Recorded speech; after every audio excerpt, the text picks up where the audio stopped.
মদিনার আকাশে পবিত্র রমজান মাসের চাঁদ উঠেছে। সাহাবীদের ঘরে ঘরে আনন্দের বন্যা। সবাই সাহারি ও ইফতারের জন্য প্রস্তুতি নিচ্ছেন। কারো ঘরে খেজুর, কারো ঘরে দুধ, কারো ঘরে গোশত রান্না হচ্ছে। কিন্তু এই আনন্দের মাঝেও মদিনার এক কোনায় জান্নাতের সর্দারিনী মা ফাতেমা রাদিয়াল্লাহু আনহার ছোট্ট কুঁয়ে ঘরটি ছিল নীরব এবং অন্ধকার। এই ঘরটি ছিল বিশ্বনবী হজরত মুহাম্মদ সাল্লাল্লাহু আলাইহি ওয়াসাল্লামের কলিজার টুকরা কন্যার ঘর। কিন্তু হায়, সেই ঘরে আজ উৎসবের কোনো আমেজ নেই। আছে শুধু দীর্ঘশ্বাস আর ক্ষুধার হাহাকার। মা ফাতেমা রাদিয়াল্লাহু আনহা ঘরের এক কোনায় বসে আছেন। তার সামনে একটি ছেঁড়া দস্তরখান বিছানো, কিন্তু সেই দস্তরখানে কোনো খাবার নেই। মাটির হাঁড়িগুলো উল্টানো, পানির মশকটিও প্রায় খালি। গত 2 দিন ধরে এই ঘরে চুলা জ্বলেনি। ফাতেমা রাদিয়াল্লাহু আনহা পরনে ছিল তালি দেওয়া একজোড়া কাপড়, তার হাতে জাতা ঘোরানোর ফোসকা। তিনি বারবার তার 2 শিশু সন্তান হাসান এবং হুসাইনের দিকে তাকাচ্ছেন। শিশু দুটি ক্ষুধার জ্বালায় ঘুমাতে পারছে না। তারা মায়ের আঁচল ধরে বলছেন, আম্মাজান, খুব ক্ষুধা পেয়েছে, কিছু খেতে দাও।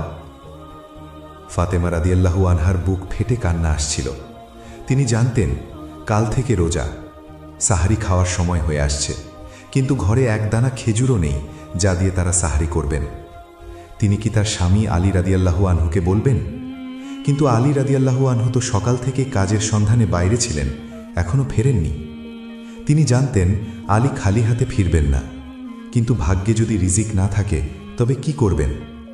অন্যদিকে মদিনার রাস্তায় তখন হযরত আলী রাদিয়াল্লাহু আনহু ক্লান্ত পায়ে হাঁটছিলেন। তিনি একজন ইহুদির বাগানে সারা দিন পানি সেচের কাজ করেছিলেন। বিনিময়ে কিছু জব বা খেজুর পাওয়ার কথা ছিল, কিন্তু ইহুদি তাকে ঠকিয়েছিল বা কাজ শেষে বলেছিল কাল দেবে। আলী রাদিয়াল্লাহু আনহু খালি হাতে খালি পেটে ঘরে ফিরছিলেন। তার মনে ছিল প্রচণ্ড কষ্ট। তিনি ভাবছিলেন, আমি আল্লাহর রসুলের জামাতা, অথচ আমি আমার স্ত্রী সন্তানদের মুখে সাহারির খাবার তুলে দিতে পারছি না। ফাতেমা হয়তো আমার অপেক্ষায় বসে আছে। তিনি ঘরে প্রবেশ করলেন। ফাতেমা রাদিয়াল্লাহু আনহা তাকে দেখে আশায় বুক বাঁধলেন, কিন্তু আলীর খালি হাত দেখে তিনি বুঝে গেলেন। তিনি কোনো অভিযোগ করলেন না, মুচকি হেসে বললেন, চিন্তা করবেন না, আল্লাহ যা করেন মঙ্গলের জন্যই করেন। হয়তো আল্লাহ চান আমরা তার প্রেমে না খেয়েই রোজা রাখি।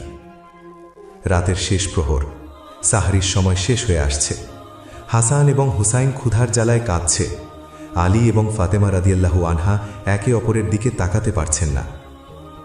ফাতেমা রাদিয়াল্লাহু আনহা একটি মাটির গ্লাসে সামান্য পানি ঢাললেন।